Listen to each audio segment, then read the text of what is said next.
अगर आप मुझसे पूछोगे कि इंडिया में जो सबसे कम वैल्यूएबल चीज़ है वो क्या है, तो मैं कहूँगा कि इंडिया में जो सबसे कम वैल्यूएबल चीज़ है वो है ह्यूमन लाइफ। जी हाँ, यहाँ पे ह्यूमन लाइफ की कोई वैल्यू नहीं है। लोग ऐसे ही कीड़े मकोड़ों की तरह कहीं पे भी मर जाते हैं और किसी को भी कोई फर्क नहीं पड़ता।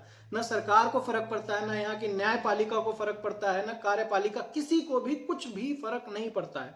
अब हुआ कुछ यूं कि कल एक विक्ट्री परेड निकाली गई। बेंगलुरु ने कप जीता आईपीएल का, बहुत सालों बाद, 18 साल बाद पहली बार जीता।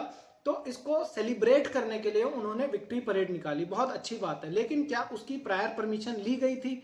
अगर नहीं ली गई थी तो अलाउ किसने किया विक्ट्री परेड को होने से? और इवन जब लोग मर भी गए, ठीक है, 4, साढ़े 4, 5 बजे तक ये खबर आ गई थी कि इतने लोग मर गए, फिर भी विक्ट्री परेड चिन्ना स्वामी स्टेडियम के अंदर चलती रही। वो छोड़िए, जो स्टेट थी वो पूरी तरह से इन्वॉल्व थी इस पर्टिकुलर विक्ट्री परेड में। जो वहां के डिप्टी चीफ मिनिस्टर है वो स्पेशली रिसीव करने गए थे आरसीबी के प्लेयर्स को और वो लेके आए थे, लेकिन कोई भी बंदोबस्त वहां पे नहीं था। भीड़ आई और मर गई, नॉर्मली मतलब मर गई। 11 लोग मर गए, 30-32 लोग घायल हो गए, हो सकता है उसमें से भी कुछ लोग मर जाए, ठीक है। तो ये जो है वो बहुत ज्यादा प्रॉब्लमेटिक है। अभी देखो होता क्या है, गुजरात में पुल गिरा, मोरबी में लोग मरे, किसी को कोई फर्क नहीं पड़ा। आपने किसी न्यूज में भी नहीं सुना होगा कि लोगों को सजा हुई, ठीक है। अपने कुंभ मेला हुआ, कुंभ मेला में इतने लोग इधर उधर स्टैम्पीड में मरे, कोई किसी को फर्क नहीं पड़ा, ठीक है। एक अभी उत्तर प्रदेश में कोई बाबा का कुछ प्रवचन हो रहा था, वहां पे बहुत सारे लोग मर गए, किसी को कोई फर्क नहीं पड़ा। आज तक ये रिकॉर्डेड नहीं है कि उस पर्टिकुलर बाबा को जेल हुई या कोई केस चल रहा है, कुछ कुछ भी नहीं। क्यों? क्योंकि इंसान की वैल्यू नहीं है ना। हम 150 करोड़ लोग हैं, 150 करोड़ लोग में 200, 300, 500, 800 मर भी जाए तो क्या फर्क पड़ता है यार? किसी को भी कोई फर्क नहीं पड़ता। अगर यही चीज किसी डेवलप्ड कंट्री में हुई होती, यही चीज अगर यूएस में, यूरोप में, कहीं पे भी हुई होती, तो बहुत बड़ी बात होती कि एक स्टैम्पीड में 11-12 लोग कैसे मर गए, ठीक है। वहां पे एक टेररिस्ट अटैक होता है और 2-4 लोग मर जाते हैं, तो एक पूरी कंट्री जो होती है वो एकदम से आगे आ जाती है कि ऐसा कैसे हो गया। इसराइल में 800-900 लोग ही हमास के अटैक में मरे थे और अभी तक उसका बदला इसराइल हमास से ले रहा है। लेकिन इंडिया में कोई वैल्यू नहीं है इंसानों की, लिटरली कोई वैल्यू नहीं है। ऊपर से आप मैनेजमेंट को देखो, आरसीबी ने कब जीता, बहुत अच्छी बात है। पहली बात तो आप ये कह रहे हो कि आपके प्लेयर्स को नहीं पता था, ठीक है, कि ऐसा कुछ इंसिडेंट हुआ है। क्यों नहीं पता था?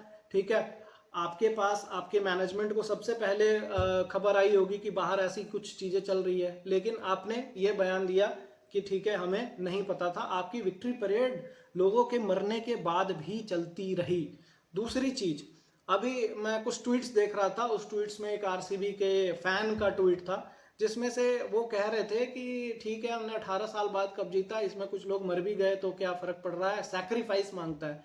अरे भाई, सैक्रिफाइस सैक्रिफाइस ह्यूमन लाइफ की सैक्रिफाइस दोगे जीतने के लिए? मतलब ये मतलब क्या चीज है? अभी इंडिया में भीड़ तंत्र का ये हाल है कि आप कहीं पे भी क्राउड देखो ना, वहां से पहले, सबसे पहले आप मतलब निकल लो। क्योंकि प्रॉब्लम यह है कि वो क्राउड कभी भी आउट ऑफ कंट्रोल हो जाएगी और कभी भी आप दब के स्टैम्पीड में मर सकते हो। और सरकार ज्यादा से ज्यादा क्या कर देगी? कंपनसेट कर देगी आपको कि चलो जी पैसे दे देते हैं कुछ, बस। इतने रेल एक्सीडेंट्स हुए, ठीक है, अभी तो कुछ ज्यादा ही हो रहे हैं, ठीक है, बट उन रेल एक्सीडेंट्स में लोगों को क्या मिला? क्या कंपनसेशन मिला? पैसे। लोग तो मर गए ना। क्योंकि यहाँ पे वैल्यू नहीं है ह्यूमन लाइफ की। ह्यूमन लाइफ की वैल्यू करना बहुत इंपॉर्टेंट है। और हमारा जो देश है उसने कभी भी, मतलब जो रीसेंट हिस्ट्री है उसमें हमने कभी भी ह्यूमन लाइफ की तो वैल्यू नहीं की है, ठीक है। तो ये प्रॉब्लम है। दूसरी चीज है कि फैन कल्चर, या fan culture is good. Her country में जो लीग्स होते हैं वहां पे जब टीमें जीतती है तो वो विक्ट्री परेड निकालते हैं, लेकिन प्रशासन की भी कोई जिम्मेदारी बनती है, ठीक है। जो बोर्ड है बीसीसीआई, उसकी भी एक जिम्मेदारी बनती है। मतलब बीसीसीआई से विदाउट टेकिंग परमिशन आरसीबी ने विक्ट्री परेड कैसे निकाल लिया? मतलब क्वेश्चन, कितना बड़ा क्वेश्चन है ये। सपोज करो इंडिया वर्ल्ड कप जीत रही है और रोहित शर्मा का मन हुआ कि नहीं मैं तो मुंबई में सेलिब्रेट करूंगा, तो उन्होंने कर लिया। ऐसा तो नहीं हो सकता ना। बीसीसीआई तो ऑथोराइज्ड बोर्ड है ना, अथॉरिटी है, वो पावर है। तो उसके परमिशन के बिना ये चीज कैसे हो गई? आप कैसे निकाल सकते हो? कल को जो प्लेयर्स है भाई अपने अपने घर चले जाएंगे, ठीक है, अपना एंजॉय करेंगे, विराट कोहली लंदन चले जाएंगे, और वो जो 11 लोग मर गए उनकी फैमिली का किसने सोचा? ज्यादा से ज्यादा सरकार क्या करेगी? कंपनसेट कर देगी, 2 4 5 10 लाख रुपए दे देगी, उससे क्या फर्क पड़ता है? वो इंसान तो वापस नहीं आएगा। नहीं आएगा तो आप बताओ, इंसान तो वापस नहीं आ सकता ना। इंसान की वैल्यू जो है वो, पैसा एक अलग चीज है, आप कंपनसेट कर दे रहे हो ठीक है, लेकिन ऐसा नहीं है कि वो जो 11 लोग मरे हैं उनकी कोई वैल्यू नहीं थी, ठीक है। लेकिन अब वो लोग मरे क्यों हैं, इसमें प्रशासन तो ऑब्वियसली जिम्मेदार है ही, इससे ज्यादा जिम्मेदार लोग खुद हैं। जब आप भीड़ कहीं देख रहे हो, कुंभ मेला में भी ऐसे ही हुआ, आप देख रहे हो कि बहुत ज्यादा भीड़ है, स्टिल आप जा रहे हो, ठीक है, ट्रेनों में घुसने की कोशिश कर रहे हो, जहाँ पे नहाने के लिए आप मतलब ऐसे बिहेव कर रहे हो जैसे एक अनएजुकेटेड अनसिविलाइज्ड आदमी करता है। अगर आप ऐसे बिहेव करोगे तो इंडिया इतना बड़ा देश है, इतनी पॉपुलेशन है कि आप मरोगे, और प्रॉब्लम ये है कि मरने के बाद आपको कोई नहीं पूछेगा, ठीक है, क्योंकि प्रॉब्लम यही है ना कि आप मर गए, बस आप अपनी फैमिली के लिए आपका लॉस था, और सरकार के लिए you are just a number, ठीक है। यहाँ पे इतने लोग मरते हैं, इतना इतने बड़े बड़े एक्सीडेंट्स होते हैं, ठीक है, किसी को कोई फर्क नहीं पड़ता यार।